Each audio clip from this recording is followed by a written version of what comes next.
Number 1, एस्पीडोक्लोन।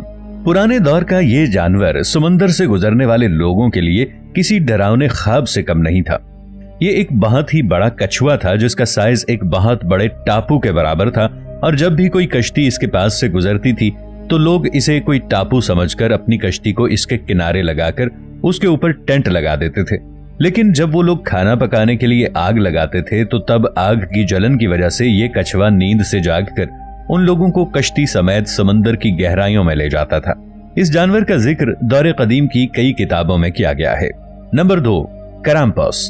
ये एक ऐसी मखलूक थी जो बुरे बच्चों को सजा देने के लिए जानी जाती थी, जिसे आप शैतानी सांता क्लॉज भी कह सकते हैं, और इसे डीमन ऑफ क्रिसमस के नाम से भी जाना जाता है, क्योंकि जब क्रिसमस की रात को सांता अच्छे बच्चों के लिए गिफ्ट और बुरे बच्चों के लिए कोयले का एक ढेर छोड़कर जाता है, तो क्रैम्पस के लिए ये एक तरह का सिग्नल होता था, जिसे देखकर क्रैम्पस उन बच्चों के पास आकर उन्हें सजा देता था। और कई लोग तो क्रैम्पस को एक कहानी का हिस्सा मानते हैं ताकि बच्चों को डराकर शैतानी करने से रोका जा सके। Number 3, shinigami. दोस्तों, जापान के लोग इस मखलूक को मौत का देवता मानते हैं जो लोगों को मरने के लिए उकसाता है।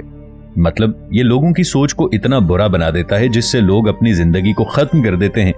और कई लोगों का तो यह भी मानना है कि यह मखलूक एक किताब छोड़कर जाती है और उन्हें इस किताब पर किसी का नाम भी लिखने पर मजबूर करती है, और जब भी कोई उस किताब पर किसी का नाम लिखता है तो उस नाम वाले इंसान को ये मखलूक मार दिया करती थी। नंबर 4, रुसाल्का। ये एक शैतानी रूह थी जो एक झील की गहराइयों में रहती थी, जिसका डर रशियन लोगों के बीच सालों से था, जो जंगल के दरख्तों पर बैठकर गाना गाया करती थी, जिसे सुनकर लोग उसके नजदीक आकर उसकी खूबसूरती में खो जाया करते थे। दोस्तों, स्लाविक में मनाए जाने वाले एक फेस्टिवल के दौरान कोई भी इंसान नदी या झील में नहाने नहीं जाता था, क्योंकि इस फेस्टिवल के दौरान रुसाल्का के हाथों मरने के चांसेस बहुत ही ज्यादा होते हैं। Number 5, Sedna goddess. दोस्तों, पहले ये एक आम लड़की हुआ करती थी, लेकिन इसके साथ धोखे से हुई शादी ने इसकी पूरी जिंदगी को बदल दिया, क्योंकि उसकी शादी किसी इंसान से नहीं बल्कि एक कव्वे से हुई थी। कव्वे से बचने के लिए जब वो उसके घर से भागी तो उस कव्वे ने समंदर में तूफान लाकर उसे पानी में डबो दिया।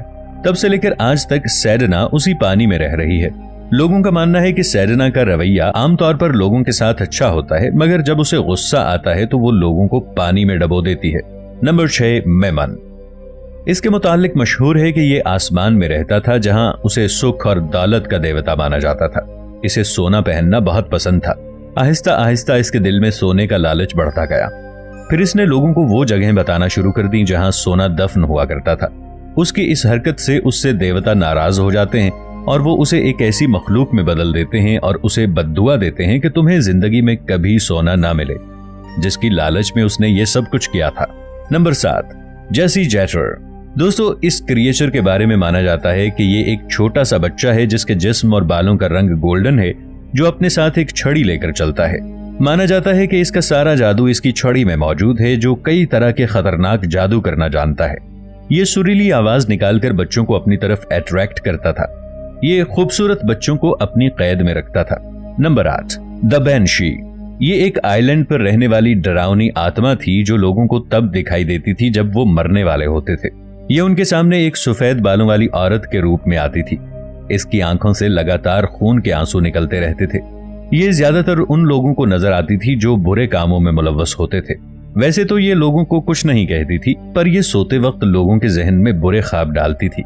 ये ख्वाब इतने बुरे होते थे कि बाज लोगों की नींद की हालत में ही मौत हो जाया करती थी। नंबर 9, आउइज़ॉट। दोस्तों, भेड़िए या कुत्ते जैसा नजर आने वाला ये क्रिएचर किसी भी चीज को फौरन हमला करके मार देता था। इसका कलर ब्लैक हुआ करता था। इसकी दुम की जगह एक हाथ हुआ करता था जो इंसानों के हाथ जैसा हुआ करता था। ये ज्यादातर पानी में रहता था और भूख लगने पर पानी से बाहर आकर लोगों को अपनी दुम से पकड़कर उन्हें पानी के अंदर घसीटता हुआ ले जाता था। ज्यादातर ये बच्चे की आवाज निकालकर अपने शिकार को फांसा करता था। Number 10, big trolls. अजीब सी नजर आने वाली ये मखलूक ज्यादातर इंसानों और रोशनी से दूर ही रहती थी। नॉर्थ पैथोलॉजी में बताया गया है कि ये रोशनी से इसलिए दूर रहते थे क्योंकि अगर इन पर रोशनी पड़ गई तो ये पत्थर में बदल जाएंगे। ये हमेशा ग्रुप में या अपनी फैमिली के साथ रहते थे। अगर कोई इंसान रात को इनके रास्ते से गुजरता तो ये उसके लिए खतरनाक साबित होते थे। ये ज्यादातर जानवरों को खाकर अपना पेट भरते थे।